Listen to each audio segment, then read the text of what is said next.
اكو زيادتر لسر في بابتي باخفن لسر زبندا ويب سايتان وچاوانيا زانينا آمارين راست و جدا کرناوی جین ساخته پیش دبرکی واری سوشل میدیات گلمنه او جبرز هکار هرکیت و گلک بخیر هاتی جوی کردستان 24 بريانها مدانين فرميين كردستان 24 مديتن لغوري مالبرا جوجل اناليتكس كوتي غوتن لسه مهن بهري 7 مليون و 700 هزار سردانكر بيك آنيا قالوا تويك تشاواد نرخيني بله صلاوتان لبيت بخوي مالباري جوجل او كا بشي كي بين اناليتيكس اما داتاي فرمي همو مالبارا كان لوي كود كرينو هر كسك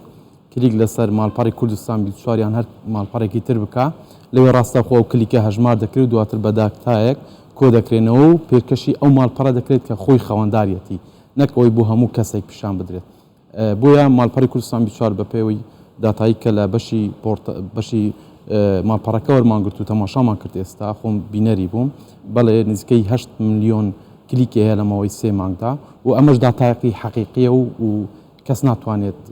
ئینکاری لەمە بکات. گەلێک باشە هەندێک ماڵپەرێندن هەنە بە ئەوەیەکی سەختەکاری هژمارە سەردانکەرێن خوا زێدە دکە چا ئەم دکارن بزانن کۆ ئەف سەردانکەر ئانکو ئەف فۆلۆورز ئەف لایک ساختەنە. بەڵێ خۆی چەند ماڵپەرێکەیە بۆ ئەوەی کە کێرڤی ماڵپەڕەکان پیشان دەدا یەکێک لەوانە ماڵپەری سیمیلار وێر بە کە پێشتر ماڵپەری ئەلێکسا هەبوو دوای ئەوەی کە کۆمپانیای ئەمازۆن ماڵپەڕەکەی کڕیە و ماڵپەڕەکە داخرا ئێستا ماڵپەری سیمینال وێر پایە ئەو ماڵپەڕە چی دەکا هەموو ئەو داتانەی کە هەنە لە گۆگلەوە وەردەگرێ بەڵام خۆی پێت دەڵێ دەبێت تۆ بێی ینی بەدوامدا بکەوی سەبسکرایبم بکەی بۆ ئەوەی ئەو لینکەی کە من پێت دەدەم لە ناو ماڵپەڕەکەی خۆدا بنێت و اینجا کلیکەکان حساب دەکەم ئەمەش ئەوە دەگەێنێ کە خۆی ئەو کارە ناکە کە تۆ دەتەوێت بۆ نمونە من ماڵپەڕێکم هەیە و ئاگام لە سیمینار وێب نییە چۆن ئەوە بۆ من حساب دەکە کەواتە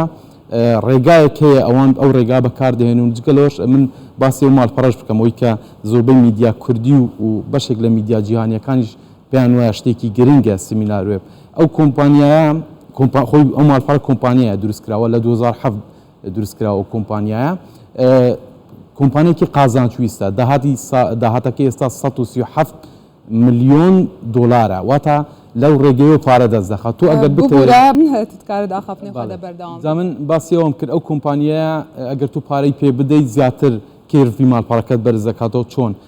کۆدێکت دەدات ئەم کۆدە لە ناو ماڵپەڕی هەر ماڵپەڕێک تو بتوێ بوون نمونە ماڵپەڕی کوردستان 24 ئەمەی دەوێت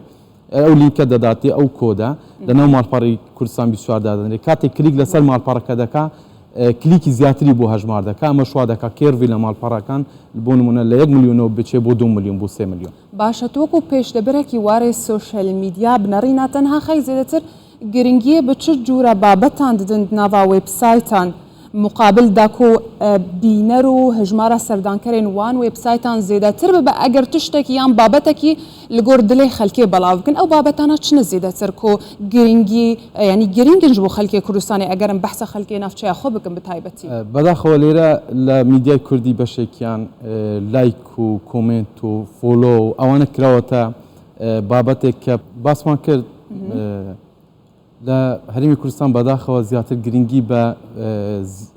زیادی ژمارەی فۆلۆ و لایک کۆمنت ڤیو دەدرێت بەڵام خۆی لە گرنگدا ئەوەیە ئەو بابەتەی تۆ بڵاوی دەکەیتەوە تا چەند کاریگەری هەیە لەسەر ئەو چینەی کە تۆ دەتەوێت پەیامی بۆ بنێریت بەداخەوە لێرە ناوەڕۆک نییە پەیام نییە بەڵام ئەوەی کە هەیە بابەتە تەرفیهیەکانە بۆ ئەوەی بتوانن کێرڤی ماڵپەڕیان حتا لایکی پیج و ڤیۆکانیان بەرز بکەنەوە لەسەر ئەساسی ئەوەی کە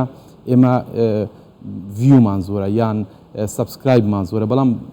هەر پیجێک یان هەر بابەتێکی کەسێک دەتوانێت لە ماڵەوەش ئەگەر ئەو بابەتانی کە هەندێک بەشێک لە میدیای کوردی پێیان وایە گرنگیان هەیە لە ماڵی خۆیەوە